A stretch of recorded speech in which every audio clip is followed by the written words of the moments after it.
Centro do Arizona. A Floresta Nacional Apache State Reefs, 5 de novembro de 1975. Às 6h30 da manhã, uma luz brilhante de repente aparece no céu no centro das montanhas do Arizona. 6 trabalhadores do Serviço de Floresta americano estão indo para casa após um dia de trabalho e viram um grande disco prateado andando pelo céu. Era liso como vidro, mas brilhava e refletia ao mesmo tempo. Tinha uma aparência poderosa e era simplesmente incrível. O raio de energia me atingiu. Eu senti como se tivesse sido atingido por algo real. Como uma explosão física, mas sentido como se fosse um tipo de choque elétrico ao mesmo tempo. Walton basicamente foi tomado por essa luz que cegava. A equipe saiu rapidamente da área e daí pensamos que é melhor a gente voltar. Sabe, tínhamos que pegar Travis. Voltamos e eu não sei o que era esse objeto, mas tinha ido embora e ele também tinha sumido. De acordo com Travis Walton, o misterioso raio de luz deixou-o inconsciente. E quando ele acordou, ele estava em uma sala cercado por seres estranhos. Eu estava olhando direto para o rosto dessa criatura. Essas pequenas criaturas eram humanoides, mas tão diferente dos humanos que era aterrador. E eu dei um pulo. Era horrível. Era como se eles olhassem dentro de mim.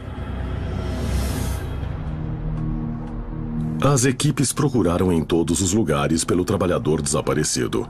Mas só depois de 5 dias, Walton reapareceu numa cidade vizinha. Eu estava deitado, com o rosto virado para o chão, lá fora, no escuro, e havia uma luz acima de mim. E eu vi a parte inferior de uma nave se fechando no céu. Homem do Arizona desaparece em um raio de luz. Quando os detalhes do contato imediato de Travis Walton foram revelados às autoridades, eles disseram que o desaparecimento do jovem homem seria devido a uma possível brincadeira.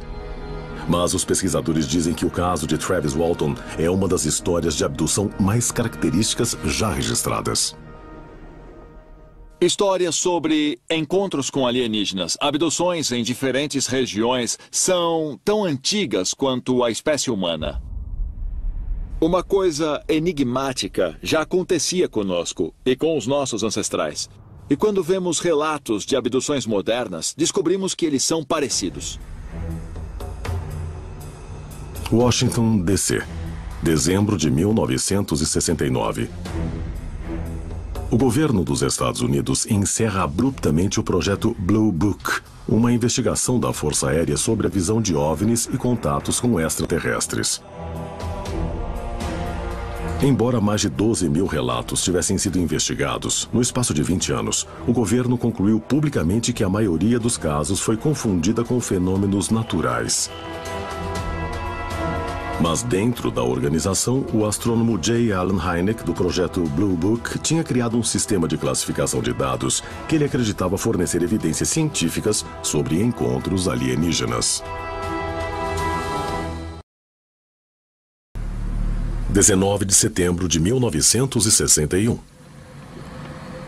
De acordo com notícias, Betty e Barney Hill estavam dirigindo por New Hampshire tarde da noite quando um grande disco voador rapidamente se aproximou e ficou pairando acima de seu carro. O casal viu silhuetas estranhas através das janelas da nave. E misteriosamente, os dois reportaram perda de memória das 2 horas imediatamente seguintes ao encontro. Ninguém sabe até hoje o que a Betty e o Barney Hill viram. Mas os detalhes desse caso lembram várias outras versões de abdução por extraterrestres. Eu falo abdução por ETs por causa de alguns dados relatados, como perder a noção do tempo, ver seres que saíram de uma nave e ter interagido com eles, sabendo que não eram humanos. Depois, em sessões de hipnose, eles lembraram que foram tirados do carro e levados a bordo da nave. Foi uma abdução legítima.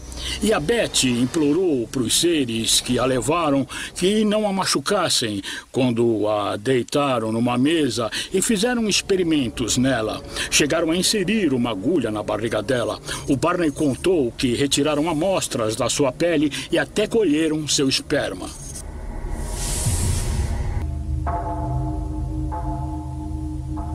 Os Hales foram o primeiro caso documentado de abdução por alienígenas da era moderna. Mas não foi o último.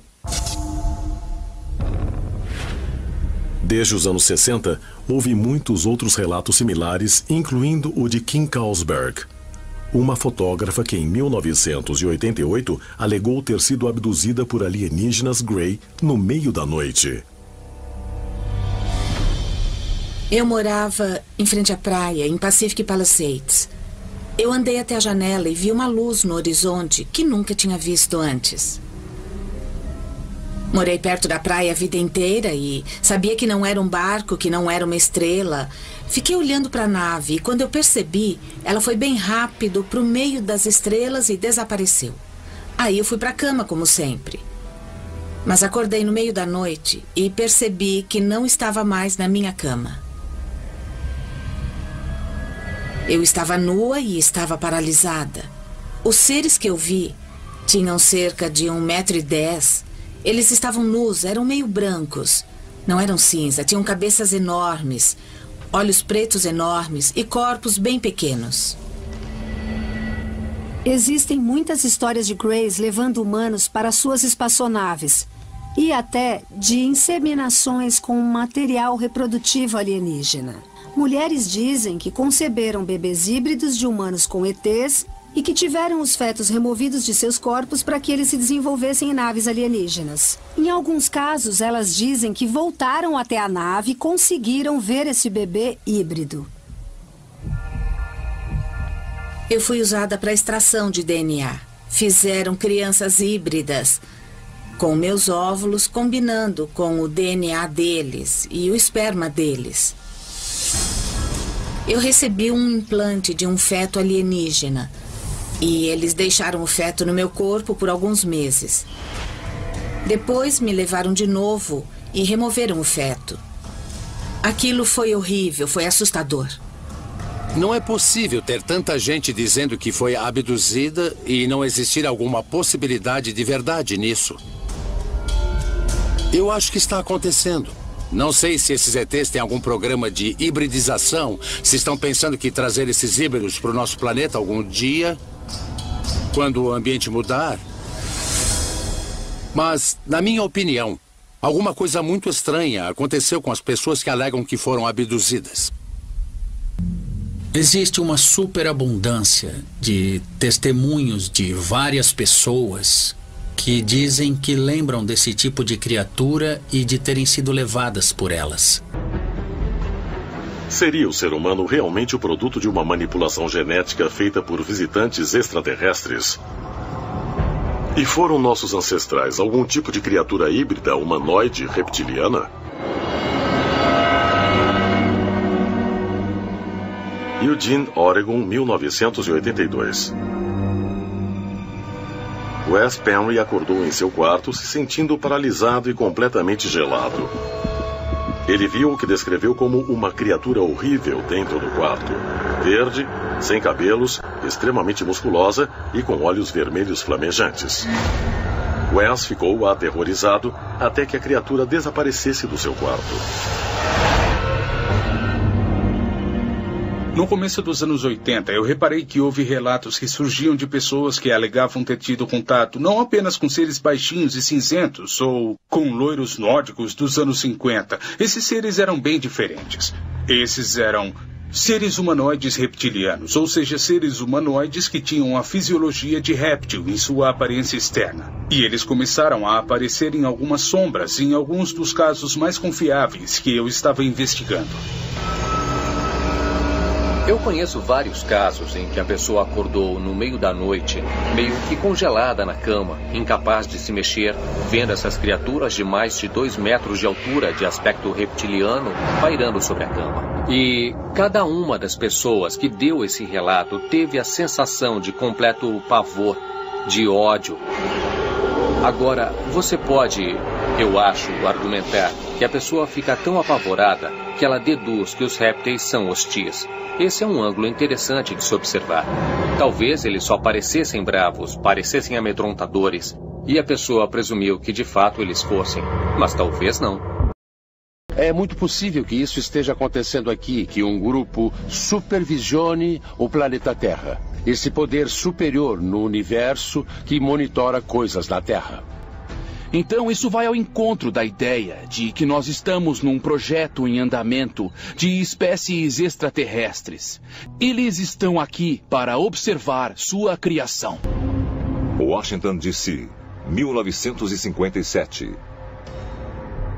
Um agente federal e capelão que tinha autorização de alta segurança no Pentágono, o Dr. Frank Stranges, foi apresentado a um ser extraterrestre chamado Valiant Thor, que trabalhava secretamente com o governo americano. Stranges, mais tarde, foi a público com as chocantes alegações em seu inovador livro Estranho no Pentágono. O Dr. Frank Stranges disse que em 16 de março de 1957, Valiant Thor chegou numa nave. E essa nave pousou em Alexandria, na Virgínia, num campo agrícola às 8 horas da manhã. A polícia foi a primeira a chegar. E tiveram uma conversa com ele.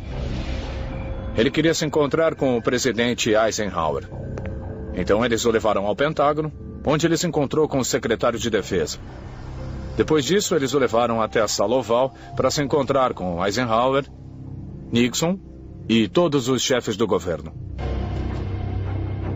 O relato de Stranges foi sustentado por Harley Byrd, o sobrinho do almirante Richard E. Byrd, que trabalhou para o Departamento de Defesa de 1957 a 1963. Byrd foi designado para o projeto Blue Book, o programa militar secreto que investigou relatos de OVNIs, e escreveu o prefácio do livro de Stranges. Esse prefácio é realmente espantoso, porque temos um oficial governamental de alto escalão indo a público com uma história totalmente assombrosa. Houve reuniões cara a cara entre oficiais americanos e pessoas de outros sistemas estelares. Ponto final. A melhor evidência, na minha opinião, é o caso de Valiant Thor e a sua visita à capital dos Estados Unidos. Ele permaneceu nos Estados Unidos por 3 anos e fez uma série de coisas lá, comunicou-se com várias pessoas e discutiu a conjuntura nos Estados Unidos e no cosmos. Segundo relatos, Valiant Thor foi enviado à Terra pelo Alto Conselho para intervir em nome da comunidade intergaláctica. Estavam apreensivos, porque nossas capacidades nucleares haviam se tornado uma preocupação interestelar. Diz a história que Valiant Thor tinha contato com membros de alto nível do governo americano e dos militares, incluindo os chefes do Estado-Maior. Essencialmente dando um alerta amigável. Ei, se vocês não desarmarem suas armas nucleares e os russos também não, tudo vai terminar em completa destruição para todos e a obliteração da raça humana. E Thor não era do tipo de personagem valentão. Ele queria que as pessoas da Terra entendessem e agissem elas mesmas, e não que elas fossem forçadas. A história, na verdade, parece o cenário apresentado no filme de 1951, O Dia em que a Terra Parou. Um cenário muito semelhante. Por mais extravagantes que essas alegações pareçam, fotografias emergiram de Thor se encontrando com altos oficiais, e ninguém se manifestou para contestá-las. Até membros da família do presidente Eisenhower, incluindo sua bisneta, Laura Eisenhower, insiste que a história é verdadeira. Valiant 4 surgiu em torno de 57 e foi levado ao presidente e ao vice-presidente, e eles lhe deram um status VIP por 3 anos. E ele queria que a humanidade soubesse sobre isso. Ele propôs um plano, mas o secretário de defesa, o chefe da agência de inteligência central e os chefes do Estado-Maior se opuseram. E, embora ele quisesse ter uma reunião com a Assembleia Geral das Nações Unidas para apresentar a história a eles, isso foi vetado também. Enfim, a sua missão, que era em nome da Federação, não foi abraçada. Sua missão foi abortada. Ele não realizou aquilo para que veio, porque a decisão foi tomada não pelo presidente em si, mas foi tomada por pessoas como o secretário da Defesa e da CIA.